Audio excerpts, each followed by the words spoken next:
Back in the day, before streaming, before CDs, we listened to music on albums.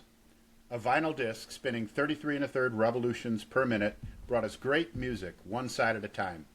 20 or so minutes of music, 4 or 5 songs usually, that created a single listening experience.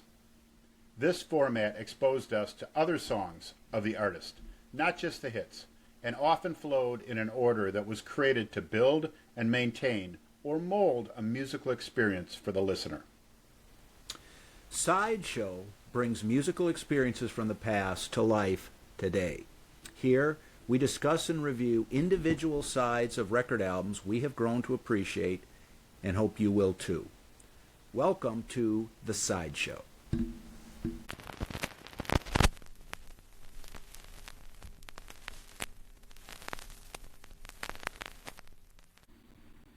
Welcome to The Sideshow, and today Mike is going to lead us off. Why don't you let everybody know, Mike, what we are going to be talking about today? Well, today I have selected one of my all-time favorites, both the band and the album, and it is Traffic, John Barleycorn Must Die, side 1. And I did not start listening to Traffic until I was in college. Some people that I lived with my second year of attending college, when I lived in a 3-story or half of a 3-story house with a group of guys, and one of the guys that I lived with had a lot of jazz and bands that I wasn't necessarily familiar with, and one of the albums that got regular airplay at that house was John Barleycorn Must Die. Traffic was really a very substantial band in terms of the quality of its music and the talent of the band members in the late 60s and early 70s. Didn't really put out a large volume of music. There's just a handful of albums, and they had a few albums before they eventually disbanded, or at least the original band primarily disbanded.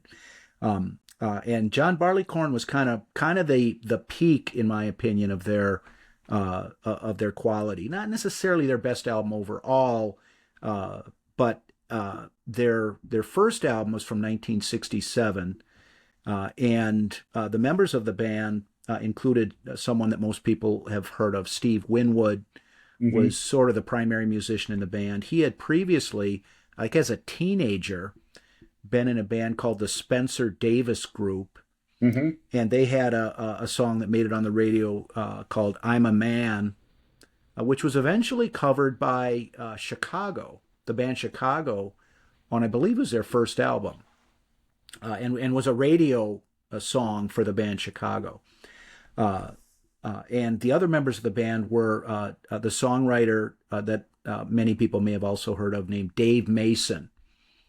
And the drummer was Jim Capaldi, and then the fourth member of the band was named Chris Wood, and he was a woodwinds player, saxophone, flute, things of that nature. And their first album was in 1967. It was called Mr. Fantasy, and for the most part, the song "Dear Mr. Fantasy" is the song that's remembered from that album. It came out in 1967, around the time of the Summer of Love and Sgt. Pepper and the Monterey Pop Festival and all that stuff.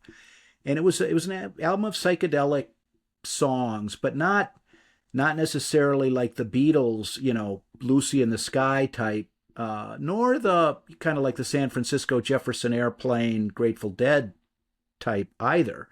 Their music was, eventually kind of grew into sort of a stew of R&B, just pop rock, jazz, and was very unique. And they, took some of their cues from bands like Fairport Convention and stuff like that, and came up with a very, I think, unique sound as a band. And there were a number of other songs off of their first album that got on the radio at the time. but for the most part, I mean, the only song that comes to mind, because I don't actually own a compact disc of Mr. Fantasy. The only song that really comes to mind at this point is Dear Mr. Fantasy. Their second album, which was just an eponymously titled album, Traffic, came out in 1968, and that is probably their best album. And it was really the last album where Dave Mason was a full-time member. And there's a lot of great songs on that album. So I mean, some of their best songs: "Who Knows What Tomorrow May Bring," "Feeling All Right," which became very popular. Joe Cocker did a cover of that song that was very popular. A lot of people are familiar with that song. 40,000 Headmen. Just good, I mean, good, solid, unique songs that last. I mean, that have kind of staying power. Traffic's third album, which is called Last Exit, came out in 1969. And that was really just sort of an odds and sods collection of material that had been previously recorded. So it wasn't music that wasn't originally recorded for the purposes of this new album. It was stuff that they had available, and it was used to put an album together. Studio material on the first side, and then the second side was actually two longer tracks that were recorded live in the United States at the Fillmore Auditorium. Traffic were from England, but that's not necessary. It has that feel that it's kind of thrown together. There were some Dave Mason songs on it. The two standouts, in my opinion, are two songs: "Medicated Goo," which is a song that Steve Winwood has continued to play. There's also been some reunion type shows that have happened here and there since the Traffic were in their heyday. But those two songs, I think, are good songs that stand up with the best of Traffic. But the rest of the album was relatively forgettable. I do have that. It wasn't on compact disc. It wasn't that long ago that I listened to that. But in any case, at that point, the band, Dave Mason had left the band, and Steve Winwood was going to record a solo album. And he started working in the studio and putting down some material and getting some things together. And then he kind of realized he needed some musicians that he had a little better feel of, and that he could mesh with a little better than whoever it was that he was dealing with, or just by himself. There, he was playing some of the songs he was playing multiple instruments, kind of not unlike Paul McCartney when he did his first solo album, playing all the instruments himself, kind of thing. But he ended up using Jim Capaldi and Chris Wood, the drummer and the woodwind player from Traffic, to come in and help him with his solo album.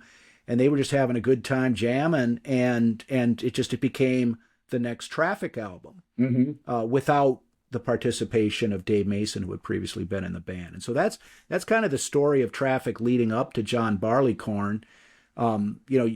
We lived together in Madison for 3 years. Mark, you undoubtedly heard this album played. I mean, what's your take on things? Well, first of all, I mean, the Traffic, Steve Winwood, he was as you said, really a musical prodigy. Starting out at a very early age, seen as a talent in the music industry, very talented individual and strong person. Kind of, along the way before we get to this album, he did take a little detour and linked up with Eric Clapton for a little while in a supergroup, Blind Faith. So well regarded across the industry, is really a powerful person. When it comes to Traffic, I mean, I do think of this album because you did play it a lot. There was probably two songs though that really originally stuck in my head that around when I thought of Traffic. The first was actually recorded after this album that we're going to talk about, which was the song "Low Spark of High Heeled Boys," which is just an entertaining song, and it really highlights both the musical vocals of Steve Winwood, and then his keyboard playing as well. That's really highlighted there. And the other song that I think about, you've talked a little bit about it, but I absolutely feel is the coolest song of all time. And, I can kind of picture, you talked about when you got exposed to this. I picture, say, if we can go back to when we were in high school, and let's say we had found a way with our group of friends to get invited to like a real college house party. And I mean, this is potentially going to be the coolest night of our life. And we're making our way there. We can see on our way up that maybe there's some very hot older college women that are making their way into this house party that we've been invited to. We make our way in. People are welcoming. The kegs in the back. You can smell a little marijuana in the air. Even the chicks are smiling at us. I mean, this is going to be the coolest experience of our life. And the song that would be playing at that party would be "Dear Mr. Fantasy." Without any doubt in my mind, that fits perfectly in with that notion when you are in an environment that is just cool above your level. I think of that song, "Dear Mr. Fantasy." So I've always seen, Traffic as just a band that produced this cool music. It's very different. You're not hearing a lot of guitar and guitar solos on Traffic. In fact, they tend to highlight the keyboard, but it's done in a way that absolutely feels, as a rock and roll type song, but with a very distinct thing. And Steve Winwood's voice also a very distinct vocal that you hear, and produced some really good music. And it was probably some of the first full album sides that I ever listened to was this album, and that was what you would put on fairly regularly at when we were rooming together in Madison. So a great album, and from a great band. When some of the things that you mentioned, "Dear Mr. Fantasy," a very different feel that someone figured out regarding that song was in the made-for-TV movie adaptation of "Go Ask Alice," which, when like around the time we were in late elementary school, early junior high, that came out. Yep. And towards the end of the movie, where Alice is trying to stay clean and not use drugs, and some of her fake friends dose her with LSD, and when she can feel what's happening, and she knows what it is, the music that plays during on the soundtrack is "Dear Mr. Fantasy." Yes. So it's sort of like as the feeling of the drugs comes back and she knows what it is, that's the sound accompaniment that was chosen for that experience, a negative experience that Alice was having. But you mentioned "Blind Faith," that Steve Winwood was in with Eric Clapton and also Rick Gretsch and Ginger Baker, who had been one of Eric Clapton's bandmates in Cream. One of the more known songs that group came up with was "I Can't Find My Way Home." Yes, which was a Steve Winwood song. It's just a great song. I mean, a great classic rock song. And going back to high school, the Steve Winwood's solo album, which is late 70s. I don't recall the exact date, but "Arc of a Diver." Yes. And that had some great songs on it. "If You See a Chance," the song "Arc of a Diver," the song "Spanish Dancer." I mean, that was a fabulous. And so I was familiar with Steve Winwood as a performer primarily. I mean, that was my first exposure to Steve Winwood, was that "Arc of a Diver" album. And it wasn't until I got into college that I'd heard "Dear Mr. Fantasy." Yeah. But it wasn't until I got into college that I really was exposed to Traffic and kind of stuck my nose into that. And they're a great band. And you mentioned "Low Spark of High Heeled Boys." That was kind of the last real solid record that they put out. And the original Traffic band did put out a few, 2 or 3 more albums after that. But Low Spark of Highland Boys was their last kind of, that was sort of their swan song of material that was ever going to make it on the radio type thing. But John Barleycorn Must Die it's it's unique in terms of traffic, in my opinion, because the opening track on side one, which is the side that we're talking about today, is an instrumental. Mm-hmm. And I can't think off the top of my head, and like I say, I haven't listened to Mr. Fantasy in a long time, but I can't think of another instrumental track by Traffic.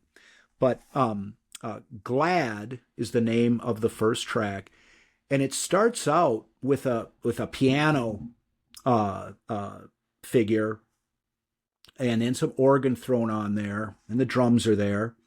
And then it just kind of starts out as really a relatively straightforward saxophone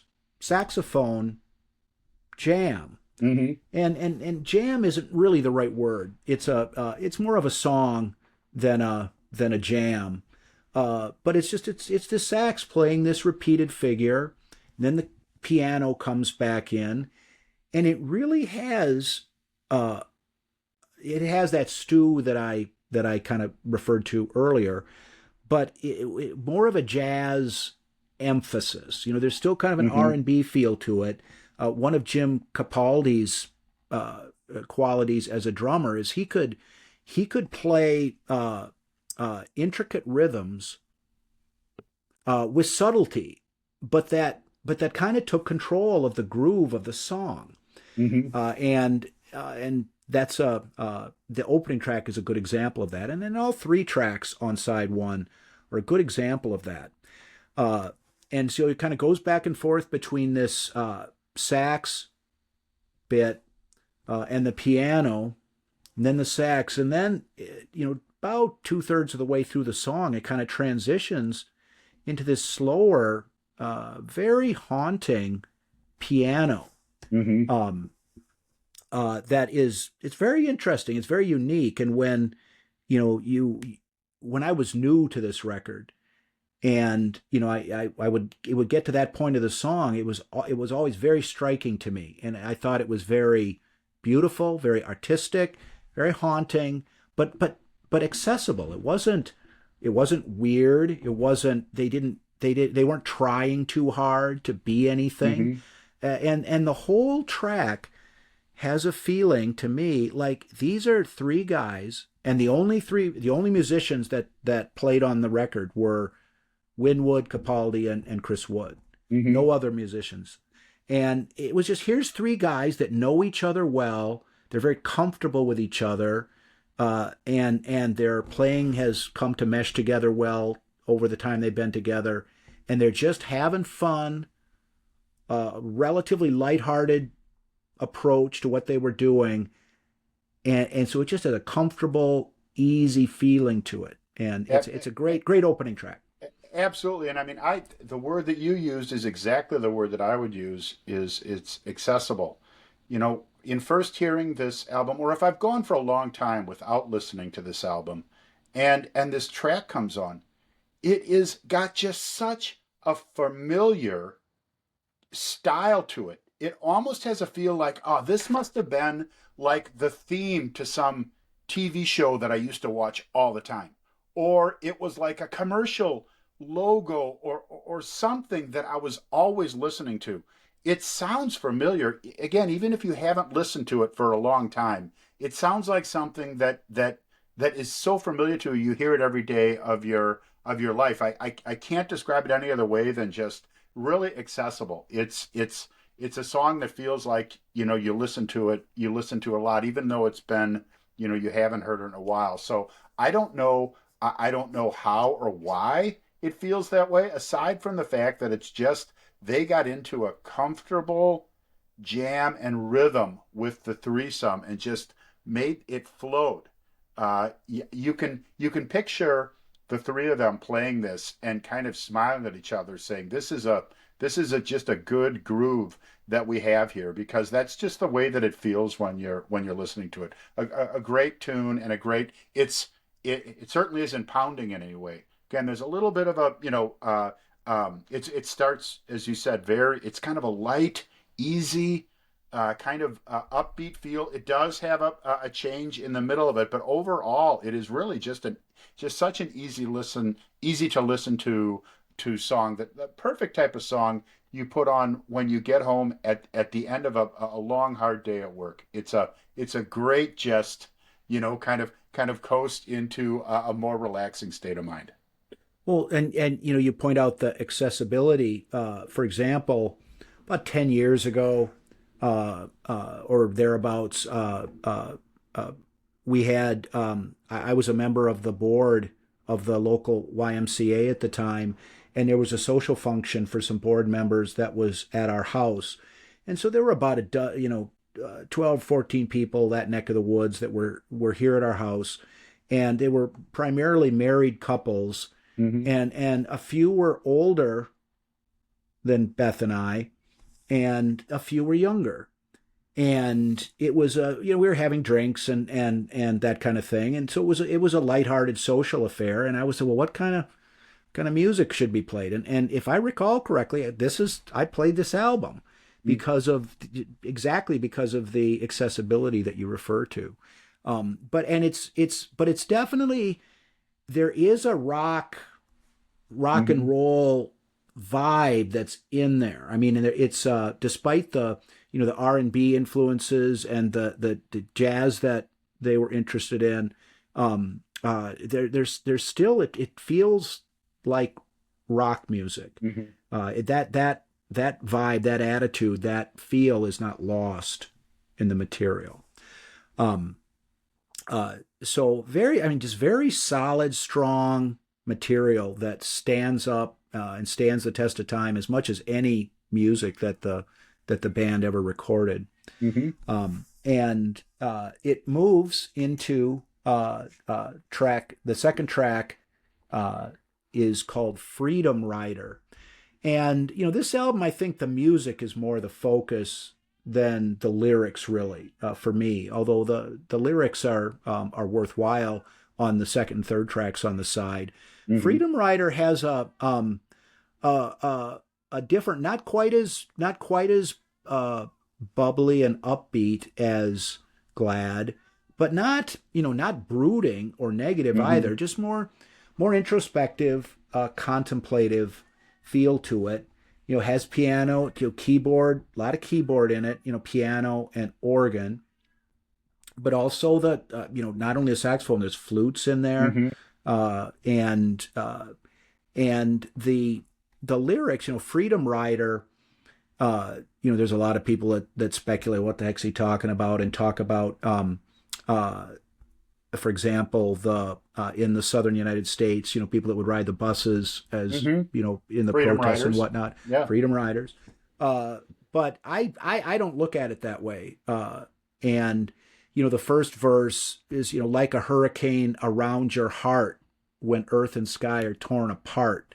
He comes gathering up the bits while hoping that the puzzle fits, and he leaves you. He leaves you. So it's about a guy leaving a woman, and then freedom rider, he sings. And the way I look at this is the meaning of freedom rider. The movie Easy Rider, with Peter Fonda and Dennis Yep. Hopper. You hear that title and you think, Easy Rider. Okay, these guys are riding motorcycles, Hmm. and they're kind of laid back, hippie They're culture. they're free. They're easy. Yeah. Well, just easy riders. Hmm. That's when you hear the title of that movie, that's what you think. Well, Sure. what where Easy Rider comes from? That was something that comes from like old 1920s blues songs. And an easy rider, rider is someone that lives with a person. You're riding. Well, an Hmm. easy rider was a man who lived off a woman, and not necessarily like a pimp, Yeah. but like a guy that the woman would have the job, and she'd go off during the day and either be the waitress or do the Hmm. whatever, she'd work as a secretary, whatever her job was. and then she'd come home and he'd get her paycheck and she'd have to clean the apartment and cook the Mm-hmm. food, and he'd go off and do his thing with her That's right. money. I mean, that was Mm-hmm. an easy rider. Mm-hmm. And the uh the way I interpret the song is that the people in each of the verses. There's three verses. You know, there's the guy that breaks up with or dumps the woman. Mm-hmm. Then in the middle verse, it's more of a I'm not sure. It seems to have some political allusion. You know, big man crying with defeat. See people gathering in the street with a silver star between his eyes that open up at hidden lies. Um, but then Freedom Rider, and so I think people that sort of abuse their freedom. Mm-hmm. You know, Well, I've and got the that, freedom to be with you or not, and so I've been with you. Thanks, I'm out of here. yeah, Um, and that particular verse is probably the only one where you could really look at any notion of, and again, I agree with you. I don't see that this was a direct connection to the Freedom Riders. That which is what immediately comes to mind when you hear the title of the song. But this particular verse talking about, kind of this an authority figure with a star or a badge, pr- pr- potentially, preventing them from doing what they need to do. I mean, that potentially could be, or can be connected to, the civil rights movement and the police getting in the way. But there's so much, as you talked about the first verse and other parts that don't necessarily fit with that, with that narrative. So it really is kind of hard to get your arms around exactly, where this song is going, at least from the perspective of the lyrics. and you know, like I said earlier, you know, I haven't spent a lot of time, you know, pondering what is the significance of the lyrics in Freedom Rider, Sure. because the musical feel of the song, and again, it has that, you know, the Jim Capaldi rhythm that just has it doesn't slap you in the face. You know, he's no Keith Moon or John Mm-hmm. Bonham, or you know, Neil Peart, or these, you know, sort of in your face type drummers. Mm-hmm. A lot more subtlety to that, but God, he can lay down a groove that just kind of keeps things on the up and up, in a unique way. And Sure. and this song is similar to the way he's able to do the same thing in Glad, the opening track. Um, and the you know, I don't need to go through there's a third verse, and again, there's some ambiguity there. Um, but I've chosen to interpret the Freedom Rider as someone who takes advantage of you know, the freedom of whatever it might be, whether it's 60s culture or whatever. Yeah. Well, and I mean, there's times too when, really getting to the heart of what a singer or a songwriter was trying to say isn't the most important thing.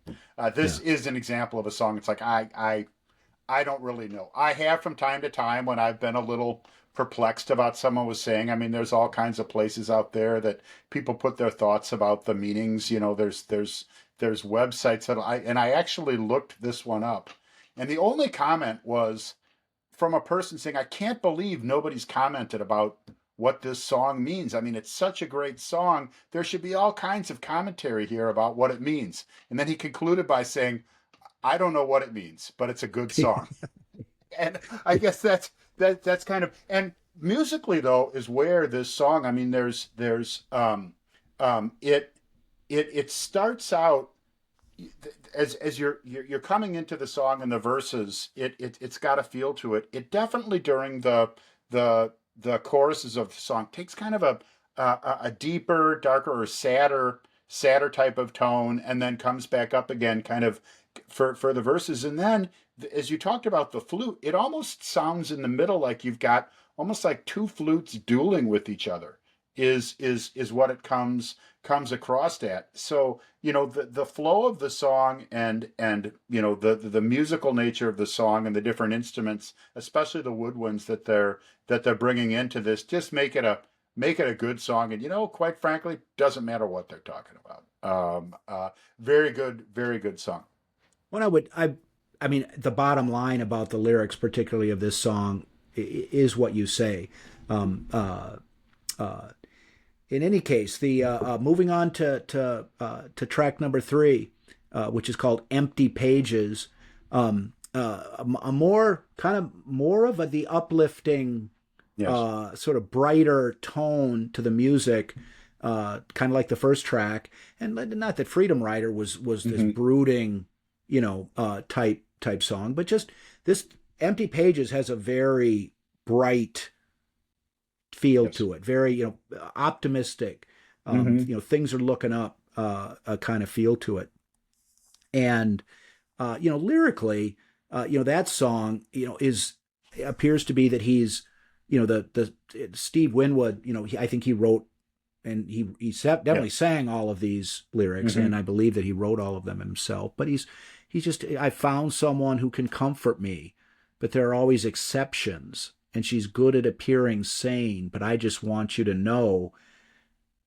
And so he's sort of saying, well, yeah, you never know, Yeah. but she's the one makes me feel so good when everything is against me, picks me up when I'm feeling bad, so I've got something to show.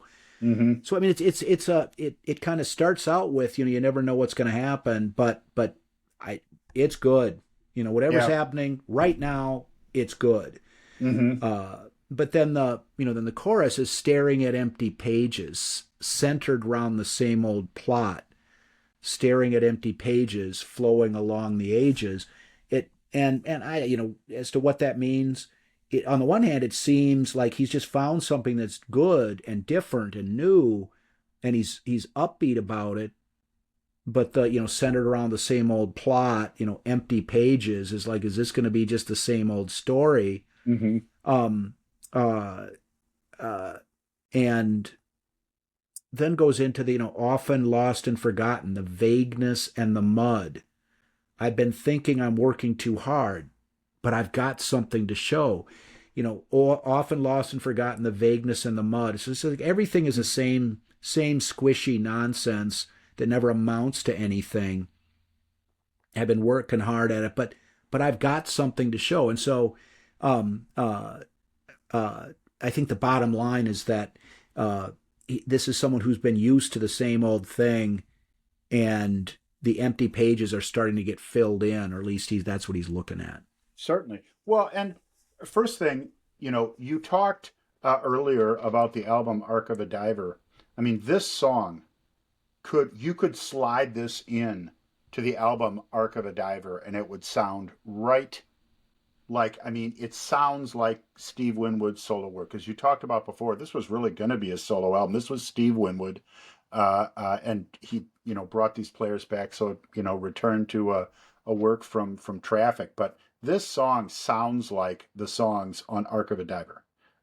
It's got the same feel, obviously Steve Winwood's vocals, but he was in the same frame of mind that he was when he was writing the songs on Arc of a Diver. So I think it's just pulled from those pages almost, obviously, but a number of years earlier. And as far as to me, if you're talking about a writer or a songwriter, what they probably spend the most time staring at is an empty page. It's like, what I need to do is I need to get this song down on paper, or much like a writer does, or whatever. So you can understand how that would be something that they would use as a tool in a lot of different types of narratives that they had. Before thinking at all about the lyrics, thinking about someone who was a very strong and prolific songwriter, I thought to myself, yeah, he probably spent a lot of time looking at empty pages, which is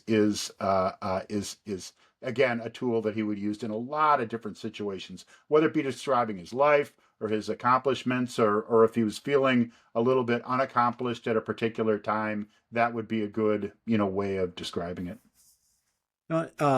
Well, I think the comparison with Arc of a Diver is a good one. Well, there's no, and the concept of empty pages, one of the things that I've been doing in retirement, for the last 8 months or so, is writing.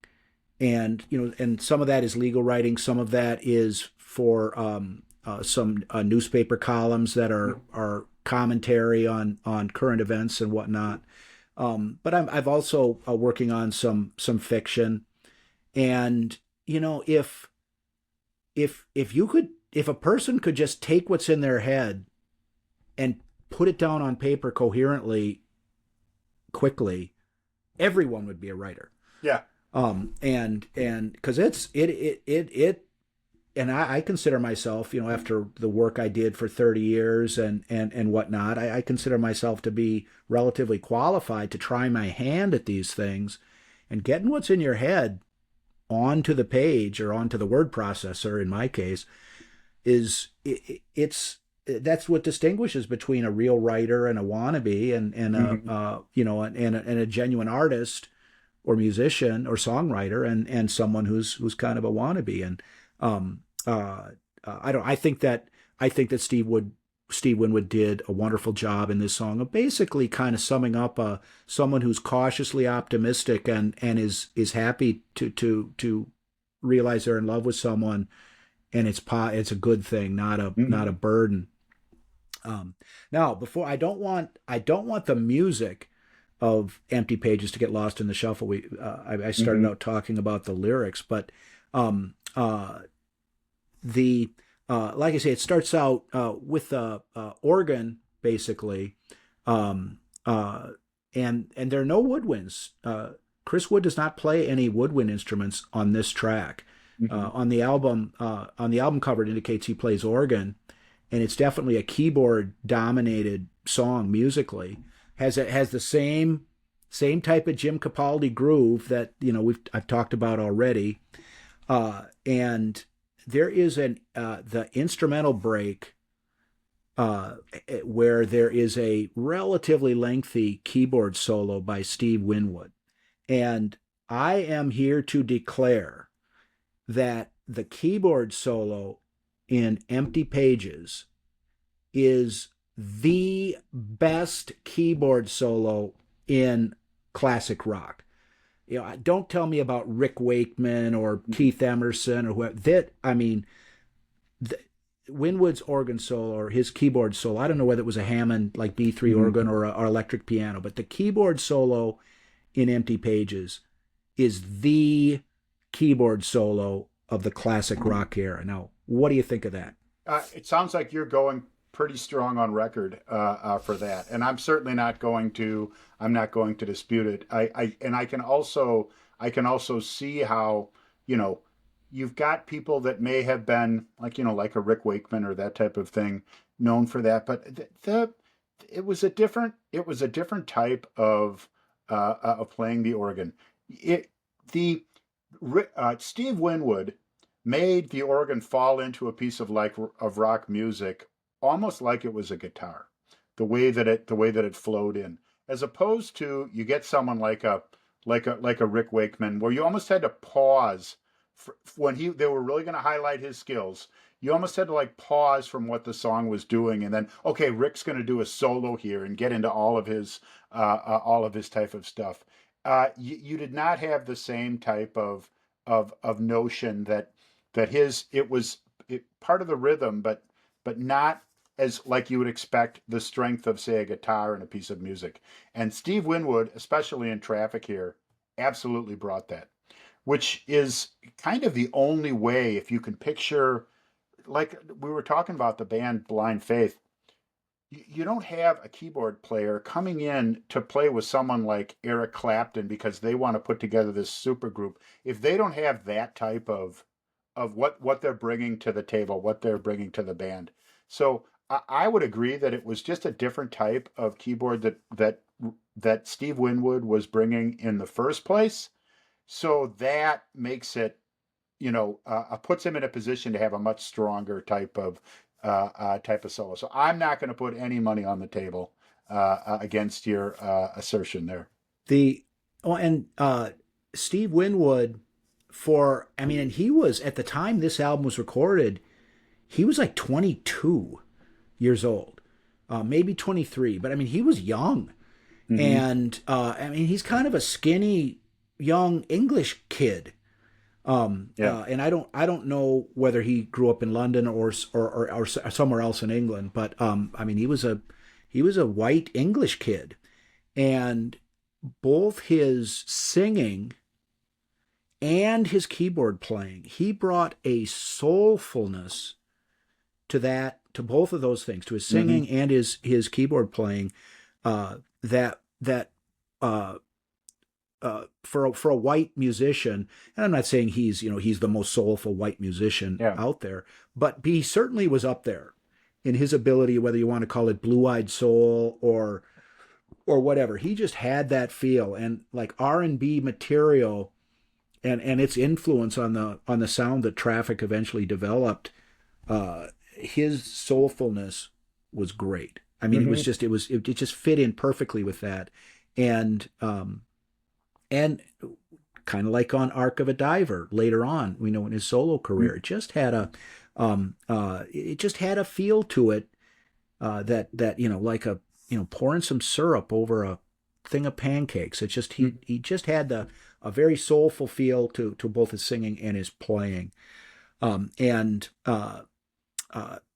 and like I say, Chris Wood wasn't a real standout in here, but the drumming on Capaldi's part, this may be the best of the three songs in terms of his drumming. And Mm-hmm. when Winwood is playing this keyboard solo, at about 2/3 of the way through, there's just a cymbal hit Mm-hmm.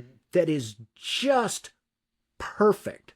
Mm-hmm. I mean, and Beth, I'll be if we're on a road trip and because Beth likes this album, not unlike a lot of the music that I want to listen to, that I've stopped playing in the car just to give Beth a break.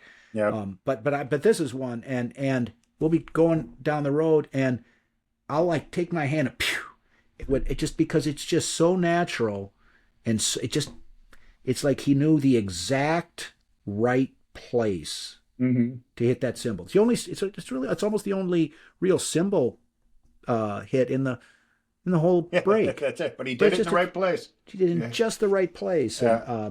And I can't really think of another example of that kind of thing off the top of my head, but it's just this little detail that if someone takes the time to listen to it, Mm-hmm. and okay, you get to the third song, it's empty pages, Steve Winwood's playing the keyboard, you're going to hear this cymbal. Yeah. It's going to come at just the right time.